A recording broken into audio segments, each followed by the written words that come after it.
विश्वंभरा वसुधानि प्रतिष्ठा हिरण्यवक्षा जगतो निवेशनी वैश्वानरं बिभ्रतिभूमिरग्निमिन्द्र ऋषभा द्रविणेनो दधातु।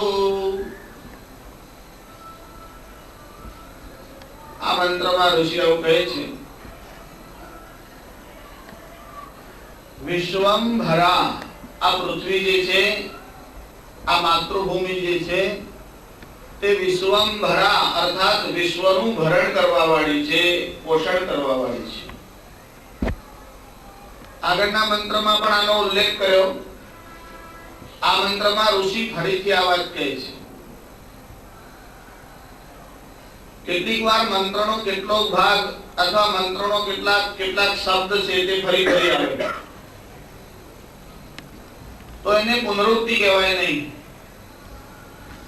ઘણા લોકોની આવી કલ્પના છે વેદોમાં પુનરુક્તિ દોષ છે। પુનરુક્તિ દોષ એટલે શું? એકની એક વાત વારે વારે કેવી, ફરી ફરી કેવી, તેને પુનરુક્તિ દોષ કહેવાય। જે લોકોએ દોષોની ચર્ચા કરી તે જ લોકોએ એમાં સ્પષ્ટતા પણ કરી કે આ પુનરુક્તિનો દોષ ક્યાં લાગે અને ક્યાં ન લાગે।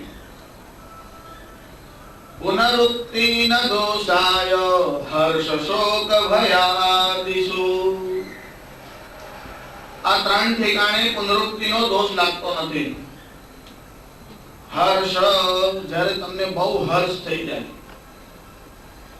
સમજો કોઈનો વિવાહ થયો હોય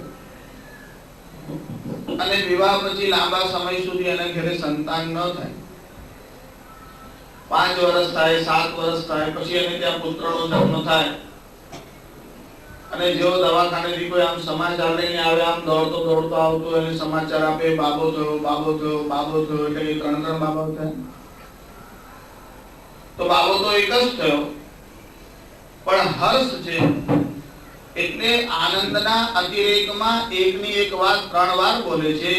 ત્યારે હર્ષ હોય અને માણસ વારંવાર બોલે તો એને પુનરુક્તિનો દોષ કહેવાય નહીં। હર્ષ શોક ભયાદિષુ, તેવી રીતે જ્યારે માણસને શોક થયો હોય, ઘરમાં કોઈનું નિધન થયું હોય અથવા તમારો કોઈ પ્રિયજન હોય તેનો વિયોગ થયો હોય અને તમે વારંવાર એનું સ્મરણ કરો તો એને દોષ કહેવાય નહીં। અને ભયાદિષુ, ભય વિગેરે, તમને ભય થઈ જાય, તમે સવારમાં આમ કચરો વાળતા વાળતા આમ ઓટલા ઉપર આવો, સૂર્યોદયની થોડીક વાર હોય, તમે આમ પગથિયા ઉપર આમ કચરો વાળતા હોય એટલામાં તમારી આમ નજર પડે ને તમે એકદમ ચીસ પાડો, સાપ સાપ સાપ, લોકો આમ ભેગા થઈ જાય, કોઈ લાકડી લઈને આવે, કોઈ ટોર્ચ લઈને આવે, લાઈટ આમ કરવામાં આવે અને ત્યાં આવીને જોઈએ તો ખબર પડે કે ખાલી એક રબરનો ટુકડો હતો પાઇપનો। તો 3 વાર ચીસ પાડી, પણ અહીંયા સાપનું શું, કસાનું સાપનું ઠેકાણું નથી। 3 સાપ તો જવા દો, પણ ભય થાય તો માણસ વારંવાર બોલે અને ભયમાં જો વારંવાર બોલે તો તે દોષ કહેવાય નહીં।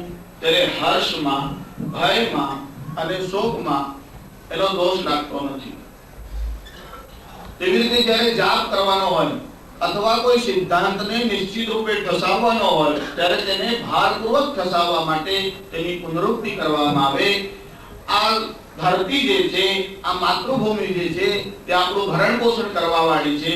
ઋષિ કહે છે વિશ્વંભરા, તે વિશ્વનું ભરણ કરવા વાળી છે। બહુ પ્રકારના જે પ્રાણીઓ છે એ દરેક પ્રકારના પ્રાણીઓનું તે ભરણ પોષણ કરે છે। તે પ્રાણીઓ કેવા પણ હોય, આસ્તિક હોય કે નાસ્તિક હોય, છતાં તેનું ભરણ કરે છે। તે મૂર્ખ હોય કે બુદ્ધિમાન હોય, તે કરોડપતિ હોય કે કંગાલ હોય, આ ધરાય તે પૃથ્વી બધાનું ભરણ પોષણ કરે છે। ત્યારે તે વિશ્વનું ભરણ કરવા વાળી હોવાથી, વિશ્વને ધારણ કરવા વાળી હોવાથી તેનું નામ છે વિશ્વંભરા। પણ કહે છે એ જ વિશ્વંભરા ક્યારેક ક્યારેક શું કરે, ભૂમિ ક્યારેક ક્યારેક ધાન્યના જે બીજ છે એને ગ્રસી જાય। ક્યારેક એવી પરિસ્થિતિ નિર્માણ થાય કે જ્યારે ભૂમિ પર વસવા વાળા લોકો પોતાનું કર્તવ્ય ચૂકી જાય, યજ્ઞાદિ કર્મોને ભૂલી જાય, ત્યારે કેટલીક વાર બાળકના હિત માટે માં એના ઉપર કોપાયમાન થાય, તેમ ધરતી પણ ક્યારેક કોપાયમાન થાય। અને ધરતી જ્યારે કોપાયમાન થાય ત્યારે શું કરે, ધાન્યના જે બીજ છે તેને ગ્રસી જાય. એવું બને છે અને એવું બન્યું છે ઇતિહાસ. પૂર્વે વેન નામનો એક રાજા હતો. અંગ નામનો જે રાજા હતો તેની પત્નીનું નામ સુનીતા હતું. એનાથી જેનો જન્મ થયો તેનું નામ વેન હતું. આ વેન સ્વભાવથી બહુ દુષ્ટ હતો. આ વેનનું વધારે વર્ણન તો શું કરવું, એના બાપના શબ્દ સાંભળો એટલે તમને ખાતરી થશે કે છોકરો કેટલો લાયકાત વાળો હશે. આ વેનના ત્રાસથી એનો બાપ આવું કહેવા લાગ્યો કે જગતમાં જેને સંતતિ નથી તે જ ભાગ્યશાળી છે. કોઈ પુણ્યવાન માણસ હશે એની ઘેરે જ પુત્ર ન થાય, બાકી તો પુત્ર હોય એના કુપુત્ર થાય, એના કરતા તો પુત્ર ન હોય તે વધારે સારું. એ અંગ એટલો બધો ત્રાસી ગયો હતો આ છોકરાને કારણે, એ કારણ વગર પ્રજાજનોને ત્રાસ આપતો. એકવાર એનો બાપ ત્રાસી ગયો, મધ્યરાત્રે ઉઠ્યો, જંગલમાં ગયો. અંગ રાજાએ પોતાના રાજ્યનો અને ઘરનો ત્યાગ કર્યો. રાજા વગરનું રાજ્ય સારું નહીં, કેમ કે અરાજકતા ફેલાય. એટલે ઋષિઓએ કહ્યું આને બેસાડો. મંત્રીઓએ ના પાડી. ઋષિઓએ કહ્યું અમને ખબર છે કે આ દુષ્ટ છે, કદાચ સુધરી જાય, મોકો આપો. વેનને રાજગાદી પર બેસાડ્યો. પણ સત્તા હાથમાં આવ્યા પછી તો વધારે ઉન્મત્ત થયો. યૌવનમ ધન સંપત્તિ પ્રભુત્વમ અવિવેકતા એકેકમ અપિ અનર્થાય કિમુયત્ર ચતુષ્ટયમ. એક તો માણસ યુવાન હોય, એમાં એના હાથમાં ધન સંપત્તિ આવે અને એમાં કદાચ ભૂલે ચૂકે આમ પદ મળી જાય, કદાચ નેતા થઈ જાય, પછી કેવો બકવાસ કરે છે તમે આજે પેપરમાં વાંચ્યું હશે. ભાજપ વાળા એકતા યાત્રાની વિભાજન યાત્રા કાઢી છે. આવું બોલ્યા છે કે કોઈ નેતા? યૌવનમ ધન સંપત્તિ, મૂળમાં વાંદરો હોય પછી દારૂ પીવે. મૂળમાં માણસની વૃત્તિ ખોટી હોય અને પછી દૂર લોકોના પક્ષમાં બેસી જાય, પછી ભગવાન ના કરે તો બીજું શું કરે? જે દેશમાં બીજા લોકોએ ઘૂસવાની તૈયારી કરી નહીં, કહી દીધું આ તારીખે ઘૂસીશું. 11 ફેબ્રુઆરી 11 ફેબ્રુઆરી અમે અહીંયા પ્રવેશ કરીશું એમ. અને કાશ્મીર મુક્તિ મોરચા વાળા તેમાં જોડાશે. અને આ દેશમાં દિલ્હીમાં બેઠેલા જે સંડ નપુંસક લોકો છે તે તાળીઓ પાડી અને પેલાઓનું સ્વાગત કરવાને માટે જશે. તમે એમને નિમંત્રણ આપો છો કે બીજું કઈ? ચોર બજારમાં જાઓ અને સ્કૂટરને લોક ન કરો અને પછી પોલીસ સ્ટેશને ફરિયાદ કરાવવા જાઓ કે આ સ્કૂટર ચોરાઈ ગયું, તે ફરિયાદ કરવા એને પહેલા લાફા મારવા જોઈએ. એક તો પેલા હરામખોરો છે, તમે જાણો છો કે કેવા છે. તમે ભૂતકાળમાં એમનો વર્તાવ જોઈ ચૂક્યા છો. તમે કાશ્મીરમાં જેને ગાદી પર બેસાડ્યો છે તે હરામખોર અને તેનો બાપ શેખ અબ્દુલ્લો કેવો હતો તે હિન્દુસ્તાન જાણે છે, છતાં એની પુનરુક્તિ થઈ ગઈ છે. માતૃભૂમિની રક્ષાનો પ્રશ્ન કેવી રીતે થાય? એમની આ ભૂમિ નથી, આ ભૂમિ મારી જેવો એમને લાગતો જ નથી. પછી એમના મનમાં વિચાર ક્યાંથી આવ્યો? એક તો આ બેન હરામખોર હતો અને પાછો સત્તાના સૂત્ર હાથમાં આવ્યા. સત્તાના સૂત્ર હાથમાં આવ્યા એટલે આ બેને આજ્ઞા કરી ન યષ્ટવ્યમ ન દાતવ્યમ, કોઈએ દાન કરવું નહીં, કોઈએ યજ્ઞ કરવો નહીં. એનું કારણ રાજ સત્તા મારા હાથમાં છે. બેનના હાથમાં રાજ સત્તા આવી એટલે ધર્મનો વિરોધ થયો. આજે પણ એ જ થાય છે. રાજકારણમાં ધર્મને ઘુસાડો નહીં. એમ ધર્મમાં રાજકારણ હશે તો ચાલશે. કહેવાતા ધાર્મિક નેતાઓ જો એનું સમર્થન કરે તો ચાલશે. રાજકારણમાં ધર્મને ન ઘુસાડે તો સામે અધર્મને ઘુસાડે. તમે મને કહો કે ધર્મને ઘુસાડે કહેવાય કે ધર્મની પ્રતિષ્ઠા, ધર્મને આદરથી રાખવો જોઈએ. રાજકારણ નહીં, ધર્મ તો જેટલા પણ પાસાઓ છે દરેક ઠેકાણે ધર્મ તો જોઈએ. ધર્મેણ હીના પશુભિ સમાના, ધર્મ વગરનો માણસ તો પશુ જેવો છે. રાજકારણમાં શું? ધર્મ તો સર્વત્ર જોઈએ. ધર્મ નહીં હોય તે રાષ્ટ્ર ટકશે જ નહીં.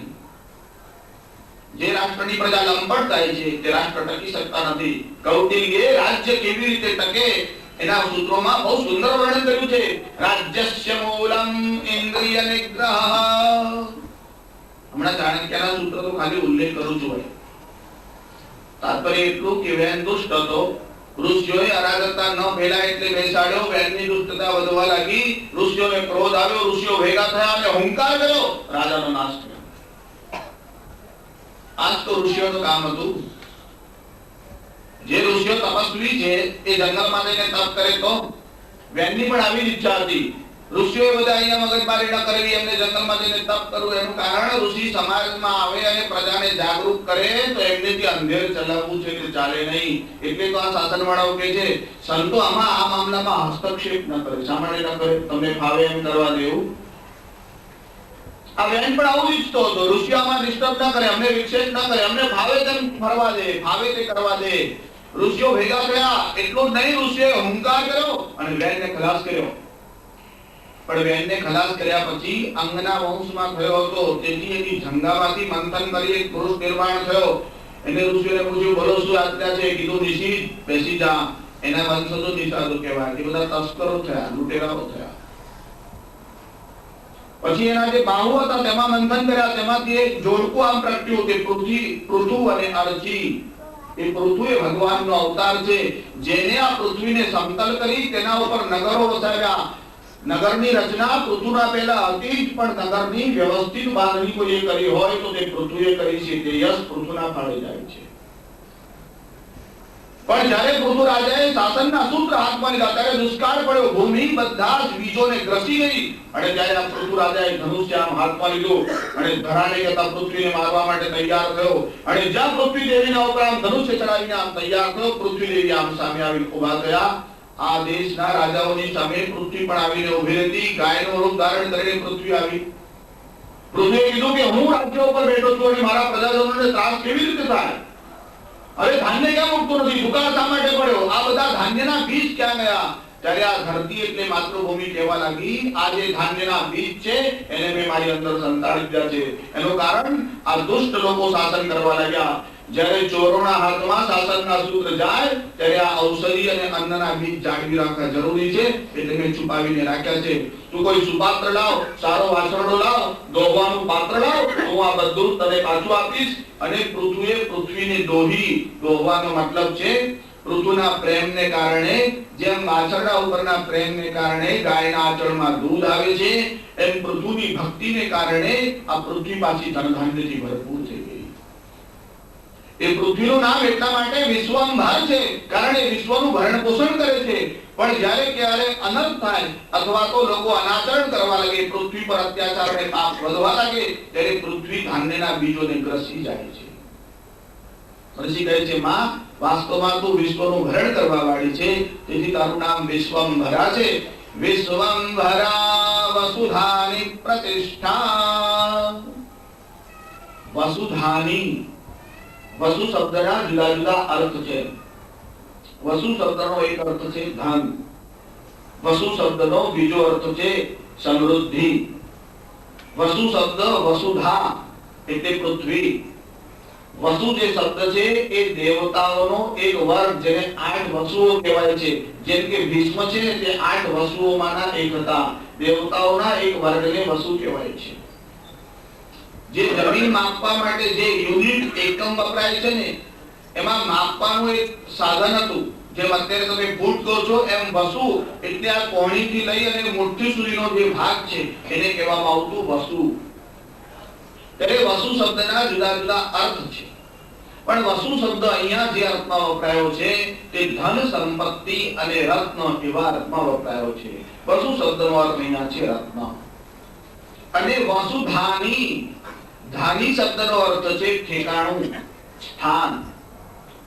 જેમ તમે રાજધાનીમાં બોલો છો ને, રાજધાની એટલે રાજાનું જે સ્થાન, એનું નામ રાજધાની. એવી રીતે વસુધાની એટલે રત્નોનું જે સ્થાન છે, સમૃદ્ધિનું જે સ્થાન છે, એનું નામ છે વસુધાની. આ પૃથ્વીને એટલા માટે વસુધાની કહી છે કે પૃથ્વી એ સમૃદ્ધિ અને વૈભવ કહેતા રત્નોનું સ્થાન છે. આ પૃથ્વીમાં ઘણા પ્રકારના રત્ન છે. બહુરત્નાની વસુંધરા. આ પૃથ્વી પર રત્નોની કમી નથી. પણ એક સુભાષિતકાર તો કહે છે પૃથ્વ્યામ ત્રીણિ રત્નાની જલમન્નમ સુભાષિતમ. પૃથ્વીમાં 3 જ રત્ન છે.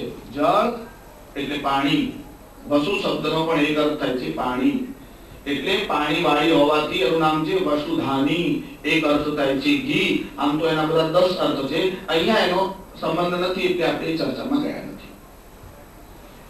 પણ સુભાષિતકારનો આવું કહે છે કે પૃથ્વીમાં 3 રત્ન છે. પૃથ્વ્યામ ત્રીણિ રત્નાની. જલમ એટલે પાણી, અન્નમ એટલે અન્ન, અને સુભાષિતમ કહેતા સુભાષિત. મૂળૈ પાષાણ ખંડેષુ રત્ન સંજ્ઞા વિધીયતે. એ તો મૂર્ખ લોકોએ પેલા પથ્થરના ટુકડાને રત્ન એવી સંજ્ઞા આપી છે, બાકી વસ્તુતા તો રત્નાકણ જ છે. ત્યારે જેના અંદર બધા બહુ રત્નો છે, જેના અંદર બહુ સંપત્તિ છે, વસુ કહેતા સંપત્તિનું જે સ્થાન છે એ આ પૃથ્વી છે. ઋષિ આવું કેમ કહ્યું કે ધનનું જે સ્થાન એટલે ઠેકાણું છે તે પૃથ્વી છે? તમે તો શાસ્ત્રીજી એવું કેમ ધનનું સ્થાન પૃથ્વી કેમ? અમને તેમ લાગે છે કે સેફ ડિપોઝિટ વોલ્ટ હશે. પેલા લોકો બધા જેવું હશે, ખાડો ખોદીને અંદર દાટતા હશે, રાખતા હશે, એટલા માટે વસુધાની એવું કહ્યું હશે. હવે તો વસુધાનીના બદલે બેંક ધાની, સ્વિસ ધાની આવું બધું બોલવું જોઈએ. હિન્દુસ્તાનમાં લોકો સ્વિસમાં મૂકવા માટે જાય છે, છતાં પણ એને વસુધાની જ કહેવાય. એનું કારણ તમે સંપત્તિ ગમે ત્યાં મૂકો, ભૂમિમાં જ મૂકવી પડે. તમે ભૂમિથી બહાર મૂકી શકો નહીં. અને બહાર મૂકવા જાઓ તો પણ છેવટે રહેવાની તો ભૂમિમાં જ. એનું કારણ સંપત્તિ ભૂમિને છોડીને ક્યાં જતી જ નથી. એ સંપત્તિનો સ્વભાવ છે. એટલે તો ધર્મશાસ્ત્રોમાં લખ્યું, ગમે તેટલો ધનાઢ્ય માણસ હોય, તેની પાસે કરોડો રૂપિયા હોય કે તેથી પણ કદાચ વધારે રૂપિયા હોય, ગમે તેટલી સ્વર્ણની મુદ્રાઓ હોય, રજતની મુદ્રાઓ હોય, પણ જ્યારે મરી જાય ત્યારે સંપત્તિ એની સાથે જાય ખરી. ત્યારે શાસ્ત્રકારોએ લખ્યું, ધનાનિ ભૂમૌ પંચવશ્ચ ગોષ્ઠે. ધન આ ભૂમિમાં જ રહી જાય છે, કોઈની સાથે જતું નથી. એનું કારણ છે ઉપરના લોકોમાં જે ચાલવાનું છે ને એ કરન્સી જુદી છે, ત્યાં આ કરન્સી ચાલતી નથી. તો કહે છે કે ધનાનિ ભૂમૌ પંચવશ્ચ ગોષ્ઠે. ધન જે છે તે પૃથ્વીમાં રહેવાનું છે, અને પશુઓ જે છે તે કમાણમાં જ રહેવાના છે. પંચવશ્ચ ગોષ્ઠે. પશુ એટલે ગાય હોય, ઘોડા હોય, હાથી હોય. એ કાળે લોકો હાથી ઘોડા રાખતા હતા, હવે લોકો સ્કૂટર ને કાર રાખે છે, પણ એ પણ ભેગા ના આવે. કોઈ ગયો હોય એની જોડે એવું નહીં કે ભાઈ તારે સ્વર્ગલોકમાં ફરવા માટે મારુતિ કામ આવશે, એટલે ભેગો લઈ જા. કોઈ મોકલાવે? મારુતિના કાગળિયા લઈ જાવ, લઈ ગયા તો કાઢીને મારુતિની તો વાત જ ક્યાં છે. ત્યારે ધન સંપત્તિ જે છે તે ભૂમિમાં રહે છે, અને પશુઓ જે છે તે ગમાણમાં રહે છે. ધનાનિ ભૂમૌ પંચવશ્ચ ગોષ્ઠે. ભાર્યા ગૃહદ્વારી. પત્ની પણ ઘરના દરવાજા સુધી જ આવે, પછી આગળ સાથ આપી નહીં. જન સ્મશાને. ઓળખીતા હોય તે સ્મશાન સુધી સાથે આવે. કોઈ ચિતા સુધી ભેગો આવે, ચાલ ચાલ આપણી બેરી બહુ ફ્રેન્ડશિપ, જોડે બેસીને જમતા હતા, પિક્ચર જોતા હતા, ચિતા હું તારી ભેગો આવું, કોઈ ઉપર ચડે. એ તો અડધો કલાક કલાક સુધી રાહ જોઈ, પછી બહુ મોડું થાય એટલે વિચાર કરે બહુ મોડું થયું, ઉતાવળમાં આવ્યા, લાઇટર લાવવાનું રહી ગયું, કઈ નહીં હવે પેલો હમણાં ચિતા હળગાવશે એટલે આપણે હું અંદરથી ચેતાવી લઈશું. આવો વિચાર કરતો ભલો હોય તો ત્યાં બેઠો હોય. ત્યારે ઓળખીતાઓ હોય તે પણ સ્મશાન સુધી સાથ આવે. જન સ્મશાને દેહશ્ચિતાયામ. આ દેહ છે ને એ ચિતા સુધી સાથ આવે. પણ આ દેહ એ પણ ભૂમિમાંથી બનેલો છે, કે એ પણ ભૂમિ તત્વમાં જ જવાનો. આ પંચ મહાભૂતનું શરીર પણ જ્યારે જીવ પ્રયાણ કરે ત્યારે ઉપર જવાનું નહીં. પંચ મહાભૂત તો આ ભૂમિમાં જ પાછા રહેવાના. દેહશ્ચિતાયામ પરલોક માર્ગે. જીવ જ્યારે પરલોક માર્ગની યાત્રા કરે ત્યારે કર્માનુગો ગચ્છતિ જીવ એક. એ તો પોતાના લીન શરીરને લઈને જે 17 તત્વોમાંથી બનેલું છે તેને લઈ અને જીવ પરલોકની યાત્રા કરે છે. હવે યાત્રા કેવી રીતે થાય છે બધા વિષયમાં જવું નહીં. મારે તો એવું કહેવાનું છે કે શરીર છે એ પણ અહીંયા રહે અને સંપત્તિ પણ ભૂમિમાં જ રહે. વસુધાની. આ પૃથ્વી છે એ જ સંપત્તિનું એકમાત્ર સ્થાન છે. એટલે તમે સંપત્તિ જોડે લઈ ન જઈ શકો, સંપત્તિ અહીંયા રહે. જીવ જ્યારે ઉપર જાય ત્યારે આ દેહ લઈ જઈ શકતો નથી. કેવળ 17 તત્વો વાળો લિંગ દેહ છે તે સાથે જાય. એનું કારણ છે ઘણા લોકોના મનમાં આવી શંકા થાય કે શાસ્ત્રીજી આપણે જે ધર્મશાસ્ત્રમાં લખ્યું છે પાપ કરે તે નરકમાં જાય, તેને સજા થાય, પુણ્ય કરે તે સ્વર્ગમાં જાય. આપણે એક ક્ષણ માટે હું માની લઈએ કે બધું સાચું હોય, પણ ચિતા ઉપર જ્યારે દેહને બાળી દેવામાં આવે પછી સજા કોણે કરવામાં આવે? ત્યારે 17 તત્વોથી બનેલું જે લિંગ શરીર છે એટલે પંચ પ્રાણ મનો બુદ્ધિ દસેન્દ્રિય સમન્વિતમ. 5 પ્રાણ, મન, બુદ્ધિ અને 5 કર્મેન્દ્રિય, 5 જ્ઞાનેન્દ્રિય, આ બધાથી જે બને તેને કહેવાય લિંગ શરીર. જૈન સંપ્રદાયમાં આવી કલ્પના છે, જેમ કોઈ પક્ષી એક ઝાડ ઉપરથી ઉડીને બીજા ઝાડ ઉપર બેસે એમ જીવ એક શરીરમાંથી નીકળી અને બીજા શરીરમાં ઘૂસી જાય. પણ વૈદિક મતમાં આવું નથી. એકલો જીવ જતો નથી, એની જોડે 17 તત્વો વાળું લિંગ શરીર જાય છે. એનું કારણ એવું છે કે વૃક્ષ ઉપરથી પક્ષી જ્યારે ઉડે ત્યારે એને બેસવા માટે બીજું વૃક્ષ તૈયાર હોય છે, એટલા માટે અહીંથી ઉડીને ત્યાં બેસી જાય. ભગવાને કે આવા ખોડિયાઓ તૈયાર રાખ્યા નથી, જીવ આમાંથી નીકળે ત્યાં ઘૂસી જાય. આવું થાય નહીં. એમાં તો 13 માસ જેટલો સમય લાગે, કેટલીક વાર 100 વર્ષ પણ લાગે અને કેટલાક જીવોને એથી વધારે સમય પણ લાગે છે. હમણાં આપણે એ વિષયમાં જવું નથી. આ બધામાં તાત્પર્ય છે કે દેહ પણ અહીંયા જ રહે છે. બીજી બધી સંપત્તિ તો જવા દો. જેના પર તમને બહુ પ્રેમ છે એવો તમારો આ દેહ જે પંચ મહાભૂતોમાંથી બનેલો છે એનું સ્થાન પણ આ પૃથ્વી જ છે. વસુધાની દરેક સંપત્તિનું સ્થાન પૃથ્વી જ છે. દુનિયાભરની સંપત્તિ પૃથ્વીમાં જ રહે છે. મોટા મોટા રાજાઓ માનધાતા જેવા ગયા પણ સંપત્તિ કોઈ સાથે લઈ જઈ શક્યું નહીં. તેથી સંપત્તિનું સાચું સ્થાન ધરા એટલે પૃથ્વી છે. ઋષિ કહે છે માં આ સંપત્તિ જે છે એનું સાચું સ્થાન તું છે તારા હૃદયમાં, અર્થાત ભૂમિના અંદર દરેક પ્રકારની સંપત્તિ રહેલી છે. ત્યારે કહે છે વિશ્વંભરા વસુધાની પ્રતિષ્ઠા.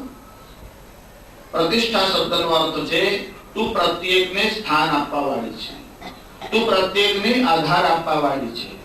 માં તારે લીધે બધા જીવોને આધાર મળ્યો છે, તારે લીધે બધા લોકોને સ્થાન મળ્યું છે. તું ન હોત તો આ બધા જીવોનું સ્થાન ક્યાં હોત? આ બધા જ લોકો નિરાશ્રિત થયા હોત. ઘર વગરનો જે માણસ છે તેને કહેવાય નિરાશ્રિત, જેને આશ્રય લેવા માટે કોઈ જગ્યા નથી. કદાચ જગતમાં આવો કોઈ જીવ હશે કે એને રહેવા માટે કોઈએ ઘર ન આપ્યું હોય, એવું બની શકે, પણ ધરતીએ કોઈ જીવને કાઢી મૂક્યો નથી. ધરતી તો બધા જીવોને બોલાવે જ છે. જેની પાસે કઈ ન હોય એ પણ ધરતી પર રહે તો ધરતી તેમાં ઓબ્જેક્શન લેતી નથી, આપત્તિ લેતી નથી. એને ધરતી પર રહેવાની છૂટ છે. બધા જ લોકોનો આધાર તું છે. પ્રતિષ્ઠા શબ્દનો અર્થ છે જેને પ્રત્યેકને સ્થાન આપ્યું છે, જેને પ્રત્યેકને આધાર આપ્યો છે, એના ઉપરથી પ્રતિષ્ઠા શબ્દ. કોઈ સારો માણસ હોય ત્યારે આપણે કહીએ પ્રતિષ્ઠિત વ્યક્તિ છે. એ પ્રતિષ્ઠિત એવું આપણે કેમ બોલીએ છીએ? પ્રતિષ્ઠા શબ્દનો અર્થ છે લોકોના હૃદયમાં જેનું સ્થાન છે, પ્રત્યેકના હૃદયમાં જેનું સ્થાન છે એનું નામ છે પ્રતિષ્ઠા, અને એવા વ્યક્તિને કહેવાય પ્રતિષ્ઠિત.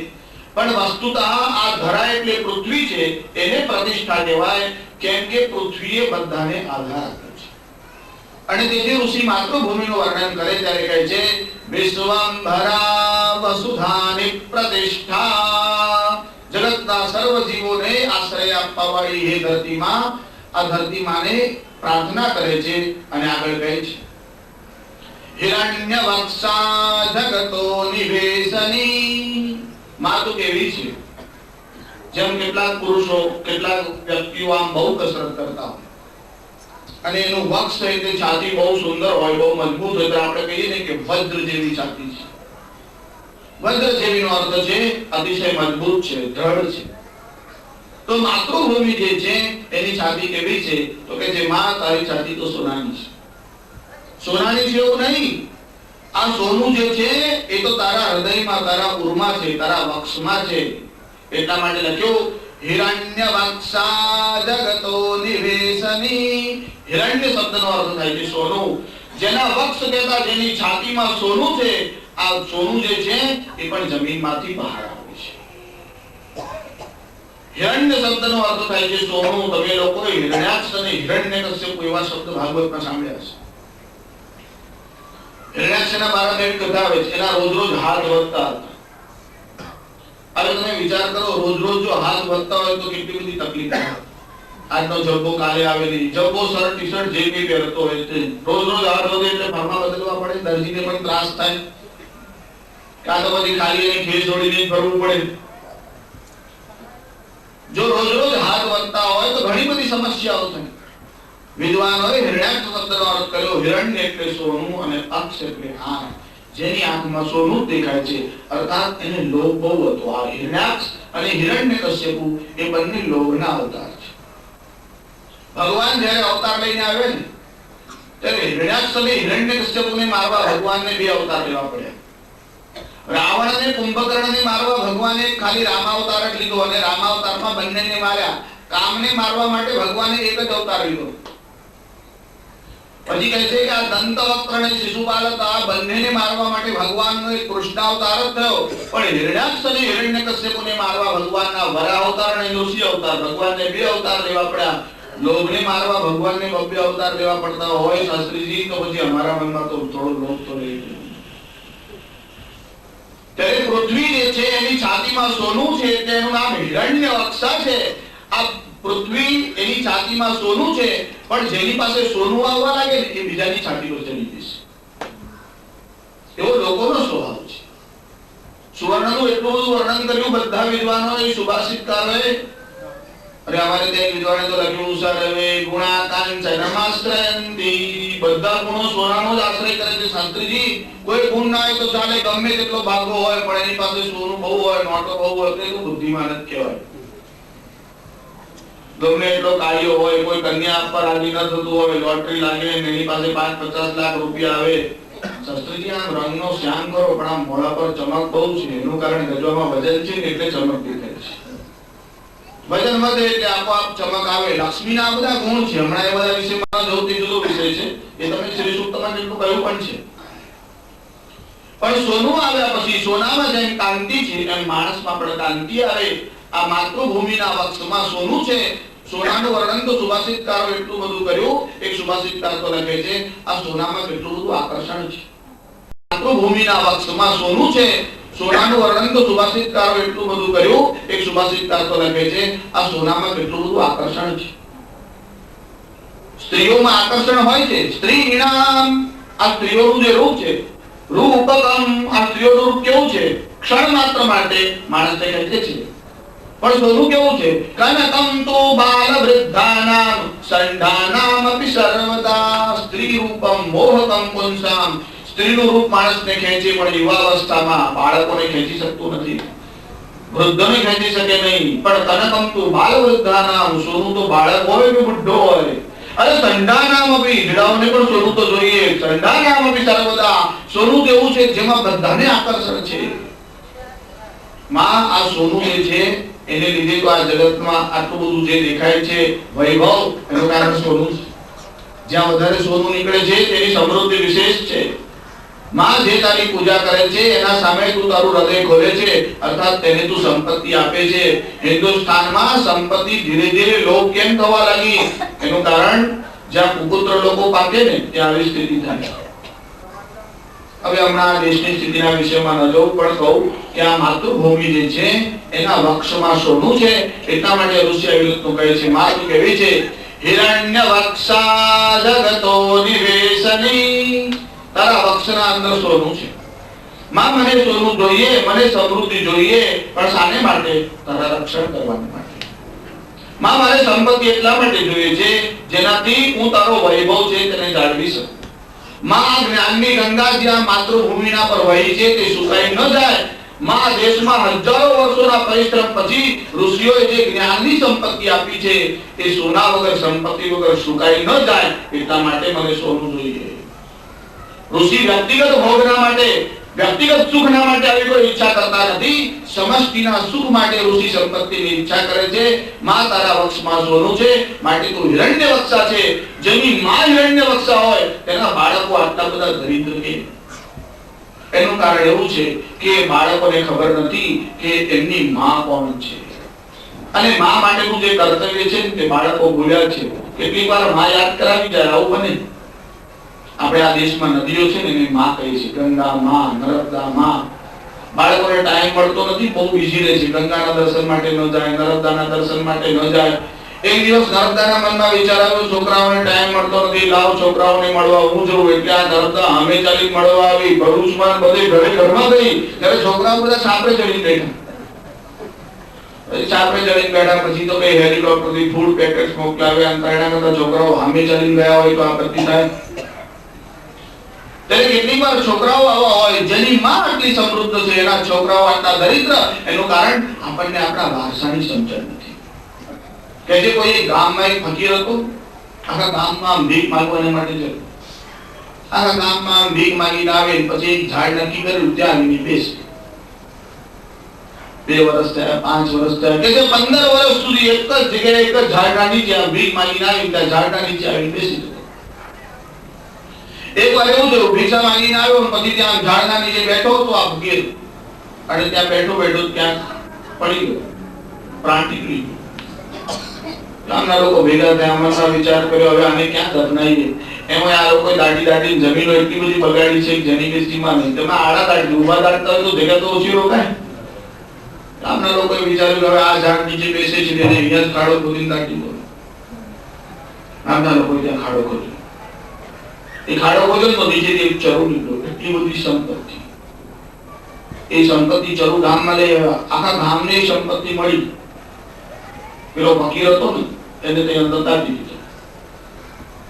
આ ફકીર આખી જિંદગી ચરુના ઉપર બેઠો અને છતાં ભીખ માંગતો રહ્યો. જિંદગી સુધી એને ખબર નહીં કે પોતે જ્યાં બેઠો છે ત્યાં ચરુની ઉપર છે. પદે પદે ચરત્નાની દ્વાદશે રસ કુંભિકા. પદ પદ ઉપર આ ભૂમિમાં રત્ન છે, પણ ભાગ્યહીના ન પશ્યંતી. ભાગ્યહીન માણસો જોઈ શકતા નથી. એકવાર જો જોઈ લે તો ભાગ્યવાન થાય. માં તારી અંદર આટલો બધો ખજાનો છે, છતાં તારા પુત્ર આટલા બધા દરિદ્ર છે, વિચારથી પણ કંગાળ છે. માં તને વેચી દેવા માં કે તને બીજાઓને આપી દેવા માં કે માં તારા ટુકડા થાય તો પણ જેનું હૃદય હાલતું નથી. એવા દુષ્ટ લોકો જે ભૂમિ પર વસતા હોય ત્યાં માને પ્રેમ કેવી રીતે નિર્માણ થાય. બાકી તારા હૃદયમાં આટલી બધી સંપત્તિ ભરાયેલી છે. તું હિરણ્યવક્ષા છે, વિશ્વંભરા, વિશ્વનું ભરણ પોષણ કરવા વાળી. વસુધાની પ્રતિષ્ઠા હિરણ્યવક્ષા જગતો નિવેશની. માં તું કેવી છે? જગતો નિવેશની. તું જગતનું નિવાસ સ્થાન છે, તું જગતના આરામનું સ્થાન છે. ઉપર કીધું છે પ્રતિષ્ઠા, તું બધાને આધાર આપવા વાળી છે. અહીંયા કહે છે જગતો નિવેશની. જગત શબ્દથી સ્થાવર અને જંગમ, જળ અને ચેતન, પ્રત્યેક પદાર્થ જે જગતના છે એ બધાનું એકમાત્ર તું નિવાસ સ્થાન છે. પૃથ્વી વગર આ મનુષ્ય ક્યાંય શાંતિથી રહી શકતો નથી. એ ભલે દુનિયામાં બીજે ગમે ત્યાં જાય, બીજા બધા ગ્રહો ઉપર ફરીને આવે, ચંદ્રલોકમાં જાય, ગુરુ મંગળ ઉપર જાય, કદાચ ભવિષ્યમાં ગમે ત્યાં પણ જઈ શકે. પણ મનુષ્ય માટે વિશ્રામ લેવાનું કોઈ સ્થાન હોય તો કેવળ ધરા જ છે. ગમે તેવી સંપત્તિ વાળો માણસ હોય, જ્યાં સુધી ધરા ઉપર આમ સૂઈ ન જાય ત્યાં સુધી આરામ મળતો નથી. જેમ બાળક તોફાન કરીને થાકીને આવે પછી આવીને માના ખોળામાં આમ બેસી જાય અને ત્યારે એને આમ આરામ લાગે, એમ જગતના બધા જીવ છે એ છેવટે તો માં તારા જ ખોળામાં આવે છે. અને કેટલાક અકર્મીઓ છે, જીવતા તારા ખોળામાં બેસતા નથી, મર્યા પછી તારા ખોળામાં તો આવવું જ પડે છે. ત્યારે કોઈકને બાળવામાં આવે, કોઈકને દાટવામાં આવે. ત્યારે કેટલાક પાછા કે શાસ્ત્રીજી દાટવામાં આવે તો સારું, માતૃભૂમિ માટે કેટલો પ્રેમ, એક સાથે જ એમાં આમ એક રૂપ થઈ જાય. ત્યારે દાટ્યા પછી પણ અંદર એમાં ડેડ બોડી હોય તેમાં કીડાઓ પડે. પછી એ કીડા ડેડ બોડીને ધીરે ધીરે ખાય અને પછી વિષ્ટા રૂપે આમ બહાર કાઢે. છેવટે તો પૃથ્વી તત્વમાં ફેરવાય અને પછી પૃથ્વીમાં મળે. ત્યારે વિષ્ટા દ્વારા બહાર આવો એના કરતા અવિનિધિ શરીર ભસ્મરૂપ થાય અને પૃથ્વી તત્વમાં મળવું એમાં વાંધો શું? પણ ધર્મશાસ્ત્રોમાં, રામાયણમાં તો સ્પષ્ટ ઉલ્લેખ છે. આસુરી પ્રકૃતિના જે લોકો છે ને એમના અગ્નિ સંસ્કાર કર્મ કરવાની. આર્ય લોકોના અગ્નિ સંસ્કાર થાય, અનાર્ય લોકોને દાટવાથી સદગતિ થાય છે. એટલે રામાયણમાં આવું વર્ણન છે કે રામ જ્યારે વનમાં નીકળ્યા એ વનવાસ દરમિયાન વિરાટ નામનો રાક્ષસ આવ્યો. સીતાને લઈને આમ લઈ જવા લાગ્યો. લક્ષ્મણને રામનું ધ્યાન ગયું, બંને ગયા. આખું વર્ણન કરતો નથી પણ વિરાટ રાક્ષસનો વધ કર્યો. વધ કર્યા પછી લક્ષ્મણે પૂછ્યું શું કરીએ? રામજીએ કીધું ખાડો ખોદીને દાટી દો. લક્ષ્મણે કીધું કેમ? રામજીએ કીધું ખાડો ખોદીને દાટવાથી જ રાક્ષસોની સદગતિ થાય છે, એમના અગ્નિ સંસ્કાર કર્મ કરાય નહીં. એટલે અનાર્યો માટેનો આ નિયમ હતો જ ભૂતકાળમાં પણ. અને બીજી વાત કે જે દેશદ્રોહી હોય એમને પણ જીવતા દાટી દો તો એમાં પણ કઈ અપરાધ નહીં. ત્યારે એમની પણ સદગતિ થાય અને શાસન કરવા વાળાની પણ સદગતિ થાય. આ માતૃભૂમિનું વર્ણન કરે છે અને ઋષિ પ્રાર્થના કરે છે. ત્યારે ઋષિ આવી રીતનું કહે છે, માં તારા વક્ષમાં સોનું છે, હિરણ્ય વક્ષા જગતો નિવેશની. આ જગત તારામાં આશ્રય રહીને રહ્યું છે, તારા આશ્રય આ જગત રહેલું છે. જગતનું તું એકમાત્ર જ નિવાસ સ્થાન છે. હિરણ્ય વક્ષા જગતો નિવેશની. વૈશ્વાનરમ બિભ્રતિ ભૂમિ રગ્નિમિન્દ્ર રિષભા દ્રવિણેનો દધાતુ. વૈશ્વાનરમ, વૈશ્વાનર શબ્દનો વિદ્વાનોએ એક અર્થ કર્યો છે કે વૈશ્વાનર એટલે રાષ્ટ્ર. વૈશ્વાનર એટલે આ વિશ્વમાં વસતા વિવિધ પ્રકારના જે નરો છે તે. બીજો અર્થ કર્યો છે વૈશ્વાનરમ અગ્નિ, અર્થાત વૈશ્વાનર અગ્નિને વિભ્રતિ ધારણ કરવા વાળી. અગ્નિને વૈશ્વાનર એટલા માટે કહેવાય છે આ વિશ્વમાં જે કઈ માનવો છે બધાનું અસ્તિત્વ અગ્નિને લીધે છે. અગ્નિ ન હોય તો મનુષ્યનું અસ્તિત્વ રહે નહીં. તો કહે છે કે આ રાષ્ટ્રને ધારણ કરવા વાળી વૈશ્વાનરનો એક અર્થ કર્યો છે રાષ્ટ્ર. તો કહે છે કે વૈશ્વાનરમ બિભ્રતિ ભૂમિરગ્નિમિન્દ્ર રિષભા દ્રવિણેનો દધાતુ. વૈશ્વાનરમ બિભ્રતિ અર્થાત રાષ્ટ્રને ધારણ કરવા વાળી. બીજી રીતે અર્થ કર્યો કે વૈશ્વાનરમ અગ્નિમ, વૈશ્વાનર અગ્નિને બિભ્રતિ ભૂમિ ધારણ કરવા વાળી માતૃભૂમિ. ત્યારે વૈશ્વાનર અગ્નિને ધારણ કરવા વાળી જે માતૃભૂમિ છે તે ઇન્દ્ર રિષભા. ઇન્દ્ર શબ્દના પણ જુદા જુદા અર્થ છે. ઇન્દ્ર એટલે રાજા. ઇન્દ્ર એ દેવતાઓનો રાજા છે, પણ રાજા માટે પણ ઇન્દ્ર શબ્દ વાપરે છે. ત્યારે ઇન્દ્ર એટલે રાજા, ઇન્દ્ર એટલે શાસક, ઇન્દ્ર એટલે નેતા, ઇન્દ્ર એટલે શૂરવીર અને રિષભા ઋષભ શબ્દનો અર્થ થાય છે જે શ્રેષ્ઠ છે. ઋષભ શબ્દનો અર્થ છે જે જ્ઞાની છે. ઋષભ શબ્દનો એક અર્થ થાય છે જેને આપણે સાંડ કહીએ છીએ, નંદી અર્થાત જેને આખલો કહેવાય ગુજરાતીમાં, એવો પણ ઋષભ શબ્દનો એક અર્થ છે. અહીંયા ઋષિને કહેવાનું છે કે વૈશ્વાનર અગ્નિને ધારણ કરવા વાળી માતૃભૂમિ. માતૃભૂમિને જ પ્રણામ કરવા છે. ઋષિને કહેવાનું છે કે હે માતૃભૂમિ, તું અમને ધન આપ. પણ તું અમને ધન આપ કેવું જ્યારે ઋષિ કહે છે ત્યારે ઋષિમાં એક વિશેષણ વાપરે છે કે વૈશ્વાનરમ બિભ્રતિ ભૂમિરગ્નિમ. હે વૈશ્વાનર અગ્નિને ધારણ કરવા વાળી. મનુષ્ય ચાલે છે એનું કારણ એના અંદર પણ અગ્નિ છે, આપણા અંદર પણ જઠરાગ્નિ છે. આ જઠરાગ્નિ ન હોય તો માણસ કેવી રીતે ટકી શકે? જઠરાગ્નિ ખાલી મંદ પડે ને તો આપણે વૈદ પાસે, ડોક્ટર પાસે જવું પડે. થોડો ગરબડ થાય ને, મંદાગ્નિ થાય તો પણ આપત્તિ થાય. અને આ જળોમાં, સમુદ્ર વગેરેમાં જે જળ છે એ પણ વળવાનળને લીધે છે. નહીંતર જળ થીજી ગયું હોત, એના નીચે વળવાનળ છે તેથી તે જળને ધારણ કરે છે. જળ નાખવાથી અગ્નિ ભલે પૂજાતો હોય એવું દેખાય, પણ આ જળ નિર્માણ કેવી રીતે થયું? અગ્નિમાંથી જળ નિર્માણ થયું છે. જ્યારે જ્યારે અગ્નિ આવે ને ત્યારે જળ થાય. તમે શરીરમાં દોડો ને એટલે એક પ્રકારનો અગ્નિ, ઘર્ષણથી અગ્નિ નિર્માણ થાય. શ્રમ પડે એટલે અગ્નિ થાય. અને અગ્નિ નિર્માણ થાય એટલે શું થાય? પ્રસ્વેદ થાય, જળ બહાર. અગ્નિમાંથી જળ બહાર આવે છે. તેથી જ તો જળના ધોધમાંથી પાછી વિદ્યુત નિર્માણ થાય છે. જે વસ્તુ જેમાં હોય જ નહીં તેમાંથી તે વસ્તુ પ્રાપ્ત થતી નથી. જેમ તલમાંથી તેલ પ્રાપ્ત થાય, રેતીમાંથી થતું નથી. એનું કારણ તલમાં તેલ છે. જેમાં જે વસ્તુ હોય તે જ વસ્તુ તેમાંથી પ્રાપ્ત થાય. જળમાં અગ્નિ છે તેથી તો એના ધોધમાંથી વિદ્યુત શક્તિ નિર્માણ થાય છે. વિદ્યુત જે નિર્માણ થાય છે તેના જુદા જુદા પ્રકારો છે. હમણાં આપણે એનાથી કામ નથી. પણ જળ જે છે તેનું મૂળ કારણ અગ્નિ છે. સૃષ્ટિની જે ઉત્પત્તિ થઈ તે આવી રીતે થઈ છે. પરમાત્મામાંથી આકાશ થયું.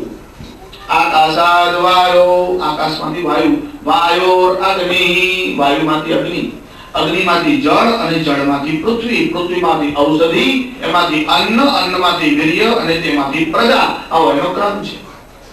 તેને અગ્નિમાંથી જળ નિર્માણ થયું છે. અગ્નિને લીધે જ આ પ્રજાને ધારણ કરી શકાય છે. એવા અગ્નિને પૃથ્વીએ ધારણ કર્યો છે. ઋષિ કહે છે આ વૈશ્વાનર અગ્નિને ધારણ કરવા વાળી હે માતૃભૂમિ, ઇન્દ્ર રિષભા દ્રવિણેનો દધાતુ. ઇન્દ્ર અર્થાત શૂરવીર. અમારે ત્યાં જે પરાક્રમી લોકો છે તેને તું સંપત્તિ આપ. એનું કારણ નબળા લોકોના હાથમાં જાય તો ફાયદો શું? તમે નપુંસકના હાથમાં તલવાર આપ્યા હોય તો શું થાય? શૂરવીર માણસ હોય ને તો તલવાર ન હોય, શસ્ત્ર ન હોય તો પણ લડી આવે. પણ જેનામાં પોતાનામાં સામર્થ્ય નથી તેને તલવાર શું કરે? યસ્ય નાસ્તિ સ્વયં પ્રજ્ઞા શાસ્ત્રમ તસ્ય કરોતિ કિમ. જેને પોતાને અક્કલ ના હોય એને શાસ્ત્ર શું કરે? અને જેને પોતાને બળ ના હોય તેને શસ્ત્ર શું કરે? પોતાને બળ હોય તો જ શસ્ત્ર કામ લાગે છે. અમારે ત્યાં જે શૂરવીર લોકો છે, ઇન્દ્રનો અર્થાત જે રાજા છે, જે માતૃભૂમિના રક્ષણ માટે લડતા રહેલા છે, એવા લોકોને તું સંપત્તિ આપ, ધન પ્રદાન કર. એનું કારણ એમની પાસે સંપત્તિ જશે તો માતૃભૂમિની રક્ષા કરશે. આ બંને લોકો પાસે સંપત્તિ મોકલ. ઇન્દ્ર ઋષભા દ્રવિણેનો દધાતુ. દ્રવિણ શબ્દનો અર્થ થાય છે ધન. દ્રવિણેનો દધાતુ, જે શક્તિશાળી છે, જે શ્રેષ્ઠ અને જ્ઞાની લોકો છે, એમની પાસે તું ધન મોકલ. એમાં જો આવા લોકો પાસે ધન જશે તો ધનનો સદુપયોગ કરશે. એનું કારણ છે ધનના ઉપયોગ બે જ છે, રસ્તાઓ ત્રણ જ છે. દાનમ ભોગ, કાં તો માણસ દાન કરે એટલે સત્કાર્યમાં વાપરે, અને ભોગ કાં તો પોતે ભોગવે. પણ યો ન દદાતિ, જે આપતો નથી, ન ભૂંગતે, અને પોતે પણ ભોગવતો નથી, તસ્ય તૃતીયાગતિર ભવતિ. એનો એક ત્રીજો રસ્તો છે, કયો? દાનમ ભોગો નાશ. દાન, ભોગ અને નાશ, લક્ષ્મીને જવાના ત્રણ જ રસ્તા છે. તમે નક્કી કરો, દાનમાં વાપરવી છે, ભોગ ભોગવવા છે, કે પછી કોઈ પણ રસ્તે નાશ થાય. તેથી તો સત્કાર્યમાં જે ન વાપરે એવા માણસ માટે સંપત્તિની યાચના શા માટે કરવાની? એ માતૃભૂમિ જે શ્રેષ્ઠ છે, જે જ્ઞાની છે, જે શૂરવીર છે, એવા લોકોને તું સંપત્તિ આપ, તો એ સંપત્તિનો સદુપયોગ થશે. ભોજ રાજા હતો ને, બહુ ઉદાર હતો. હંમેશા સત્કાર્યમાં સંપત્તિ આપે, વિદ્વાનોને આપે, બ્રાહ્મણોને આપે. ભોજ રાજા ઉદાર હતો, પણ એનો એક મંત્રી હતો ને, એના મનમાં બહુ બળતું હતું. એનો સ્વભાવ બહુ કૃપણ હતો. એના મનમાં વિચાર આવ્યો, રાજા બધાને આપાપત કરે છે, આમ સંપત્તિ આપા કરે તો શું ફાયદો? એક દિવસે એવો આવ્યો કે રાજ્યમાં સંપત્તિ રહી જ નહીં. રાજાને ના કેમ પાડી? મનમાં વિચાર કર્યો, ક્યારેક એવો મોકો આવે તો રાજાને જઈને કહું કે આ બધું બંધ કરે. મોકો શોધતો હતો, પછી મનમાં વિચાર આવ્યો કે રાજાને આવી રીતે સીધું કહું એના કરતા સંકેત કરી દઉં. શું કર્યું? રાજા જ્યાં સૂતો હતો ને ત્યાં સામે જઈને એક સૂત્ર લખી દીધું, આપદર્થમ ધનમ રક્ષે. રાજા સુવા માટે ગયો, સામે પેલું સૂત્ર વાંચ્યું, આપદર્થમ ધનમ રક્ષે. આપત્તિનો વિચાર કરી બુદ્ધિમાન માણસે ધનની રક્ષા કરવી જોઈએ. પોતે પણ વિદ્વાન હતો. જ્યાં એની સૂત્ર ઉપર નજર ગઈ, આપદર્થમ ધનમ રક્ષે, તરત ઉભો થયો અને આગળ બીજું સૂત્ર લખ્યું, શ્રીમંતમ કુતચ આપદા. શ્રીમંત માણસને વળી આપત્તિ કેવી? દરિદ્રી હોય એને ભય હોય, ખાગોચી હોય એને ભય લાગે ખાલી થઈ જાય તો શું, કુવાને તો હોય જ ની, અંદરથી અવાજ કરતું હોય. શ્રીમંતમ કુતચ આપદા. શ્રીમંત માણસને વળી આપત્તિ કેવી? બીજે દિવસે પેલો મંત્રી ત્યાં ગયો, એને જોયું, અરે રાજાએ તો આગળ જવાબ લખી દીધો છે. એને પણ હાથમાં ચોક લીધી હશે કે જે કઈ સાધન મળ્યું હશે તે. ત્રીજું સૂત્ર લખ્યું, કદાચિત કુપિતો દૈવ. તમે શ્રીમંત ઘણા, પણ દૈવ જ્યારે કુપાયમાન થાય તો એક ક્ષણ લાગે નહીં. કરોડપતિ હોય ને કંગાળપતિ થઈ જાય. અરે જે પૃથ્વી વિશ્વંભરા કહેવાય છે, એ મા પૃથ્વી જ્યારે કોપાયમાન થાય અને એક જ આંચકો આવે, હમણાં આંચકા આપ્યા ને, ત્યારે કુકુતરો ગયા હોય તો એને પણ ભૂકંપ જ કરવાનું મન થાય ને ભાઈ. અને પછી આમ ભૂકંપ થાય, ધરતી ફાટે, ત્યારે બધું આમ ચાલ્યું જાય. કેટલો પણ સંપત્તિ વાળો હોય, રેલ આવે, આગ લાગે, ભૂકંપ થાય તો કીધું કદાચિત કુપિતો દૈવ. તું શ્રીમંત છે, પણ જો દૈવ કોપાયમાન થાય તો. રાજા સુવા માટે ગયો, વાંચ્યું અને રાજાએ ચોથું સૂત્ર લખ્યું, સંચિતો વિનશ્યતિ. બેવકૂફ, જ્યારે જશે ત્યારે તો બધું સંચિત કરેલું પણ જતું રહેશે, એના કરતા આપેલું હશે તો હાથે આવશે. તાત્પર્ય આવું છે કે જે સરકારીમાં વાપરી શકતો નથી, પોતે ભોગવી શકતો નથી, મારું સંપત્તિ આપે તેવા લોકોને આપ, જે પરાક્રમી હોય. ઇન્દ્ર ઋષભા દ્રવિણેનો દધાતુ. વિદ્વાનોને બીજો અર્થ થયો, ઇન્દ્ર ઋષભા, ઇન્દ્ર પત્ની. અહીંયા ઇન્દ્ર પત્ની એ વિશેષણ છે, અને તેથી પૃથ્વીના માટે વાપર્યું છે. ઇન્દ્ર શબ્દ છે ઈશ્વરનો દ્યોતક છે, એટલે ઈશ્વરની જે પત્ની, વિષ્ણુની જે પત્ની છે, હે વિષ્ણુ પત્ની, દ્રવિણેનો દધાતુ. તું અમને ધન આપ, સંપત્તિ આપ. એનું કારણ ધન વગર તો જગતનો કોઈ કાર્ય થઈ શકતો નથી. તમે આવું બોલો કે તમે અયાચક વ્રત પાડો છો તો બરાબર છે, અયાચક નો અર્થ નહીં, પણ લીધા વગર ચાલે જ નહીં. જ્યાં સુધી તમે જગતમાં રહો છો અને જગતના વ્યવહાર છે, ત્યાં સુધી સંપત્તિ વગર તમારો વ્યવહાર ચાલવાનો જ નથી. તેથી કોઈ આમ કહેતું હોય કે ધન લેતા જ નથી ફલાણા માણસ કે ફલાણા મહાત્મા, સમાજમાં રહે છે તો ધનની જરૂર તો પડવાની જ. એક રૂપે માંગો અથવા બીજા રૂપે માંગો, પણ સમાજમાં રહો તો ધનની આવશ્યકતા હોય જ છે. ઋષિ પ્રાર્થના કરે છે, હે વિષ્ણુ પત્ની, હે માતૃભૂમિ, તું અમને ધન પ્રદાન કર. એનું કારણ ધન વગરનો જે માણસ છે એ અહીંયા નગરમાં કે શહેરમાં રહે તો ઉચિત નથી. વરમ વનમ વ્યાઘ્ર વનાજ ચેવિતમ. અરે વાઘ કે ભયંકર હિંસક પ્રાણીઓથી ભરેલા જંગલમાં જઈને રહેવું સારું, પણ ન બંધુ મધ્યે ધનહીન જીવન. કુટુંબ અને પરિવારમાં કંગાલ થઈને રહેવું તે બરાબર નહીં. માટે સંપત્તિ તો અમને જોઈએ. એનું કારણ માં સંપત્તિ આપીશ તો અમે તારી રક્ષા કરીશું. માં સંપત્તિ આપીશ તો એના વડે અમે અમારા બાળકોમાં સંસ્કારનું સિંચન કરીશું. માં આ દેશમાં જે ઋષિઓ આપેલો વારસો છે એને અમે સંપત્તિના ઉપયોગથી સંપત્તિનો સદુપયોગ કરી એ વારસો જાળવીશું. માટે એ સંપત્તિ તું અમને આપ. ઋષિ આ મંત્રના અંદર પ્રાર્થના કરી, ઇન્દ્ર વિશ્વા દ્રવિણેનો દધાતુ. સુરવીર લોકોને લક્ષ્મી મળે, ધન મળે. હવે સુરવીર લોકોને જ્યારે કહ્યું ત્યારે લક્ષ્મીના મનમાં જવો વિચાર આવતો હોય, હું સુરવીર પાસે જઉં કે શ્રેષ્ઠ પાસે જઉં તો એમાં કઈ આપત્તિ થાય ખરી? ત્યારે કે એકવાર બધાએ જઈને લક્ષ્મીને પૂછ્યું કે અમારે પ્રાર્થના કરવી પડે, તમે સુરવીરો પાસે જાઓ, શ્રેષ્ઠ લોકો પાસે જાઓ, એના કરતા તમે સુરવીર પાસે જતા હોય તો કઈ વાંધો ખરો? વસ્તુતઃ આ તો વિદ્વાનોએ જાત જાતના લક્ષ્મી માટેના તરંગો કર્યા છે. એમનું કેવું છે લક્ષ્મી ક્યાં જાય છે? લક્ષ્મી કહે છે હું સુરવીર માણસ પાસે જતી નથી. સુરમ ત્યજામિ વૈધવ્યાદ ને ઉદારમ લજ્જયા પુનઃ શાપત્ન્યાત પંડિતમપી તસ્માત કૃપણમાશ્રયે. લક્ષ્મી કે હું તો કંજૂસની પાસે જઉં છું. એનું કારણ ઉદાહરણ ઘડી ઘડી આમ ધક્કા માર્યા કરે. આપણે કોઈની ઘેર જઈએ, કોઈ આપણને કાઢી મૂકે જવાય? તારે ઉદાહરણ માણસ હોય ઘડી ઘડી આમ મને બહાર કાઢે, તારે કોઈ કાઢી મૂકે એને ઘેર જવાય? એટલે હું ઉદાહરણને ઘેર તો જતી જ નથી. શાપત્ન્યાત પંડિતમપી, પંડિતોને ઘેર જવું તો સપત્ની થઈને રહેવું પડે, કારણ સરસ્વતી ત્યાં બેઠી છે. એ તો સવારે ઉઠે ત્યાંથી યા કુંદન સાર હાર ધવલાન શારદા શારદામ ભોજ. હવે સરસ્વતી છે, હું ત્યાં જાઉં તો સપત્ની થઈને રહેવું પડે, મને પંડિતોની જોડે ભાવે નહીં.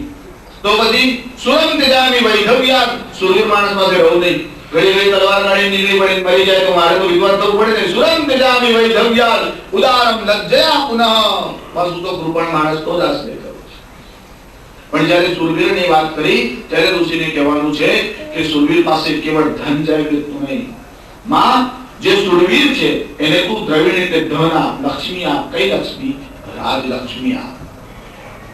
રાજલક્ષ્મી જેને આપવાની હોય તે સુરવીર હોવો જોઈએ અને તે શ્રેષ્ઠ હોવો જોઈએ. ઇન્દ્ર ઋષભા, એમાં બંને વાત છે, તે સુરવીર પણ હોય અને શ્રેષ્ઠ પણ.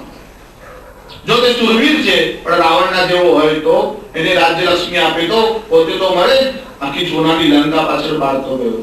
માં ગમે એટલી ભૂમિ પર સંપત્તિ હોય, તારા વક્ષમાં સોનું છે અને કદાચ એ બધું સોનું તો ઉપકાર કરીને આપે, પણ જેને આપ્યું છે રાજા જો નકામો હોય તો એ સોનાની લંકા પર ખલાસ થઈ જશે. તેથી કેવળ સુરવીર માણસના હાથમાં રાજ્યલક્ષ્મી અપાય નહીં. કે છે કે કેવળ સુરવીરને અપાય નહીં, તેવી રીતે જેની પાસે બુદ્ધિ છે પણ રક્ષા કરવાનું સામર્થ્ય નથી તેને અપાય નહીં. જેની પાસે બુદ્ધિ છે, જેના પાસે શક્તિ છે અને માં જેને આ માતૃભૂમિના માટે પ્રેમ છે એવા લોકોને તું રાજ્યલક્ષ્મી આપ. એવી ઋષિ પ્રાર્થના કરે છે કે આ લક્ષ્મી જે છે એ સુરવીર અને શ્રેષ્ઠતમ લોકોને મળવી જોઈએ. આગળના મંત્રમાં ઋષિ પ્રાર્થના કરે છે કે જેની દેવતાઓ અપ્રમાદથી એટલે પ્રમાદ કર્યા વગર રક્ષા કરે છે એવી આ માતૃ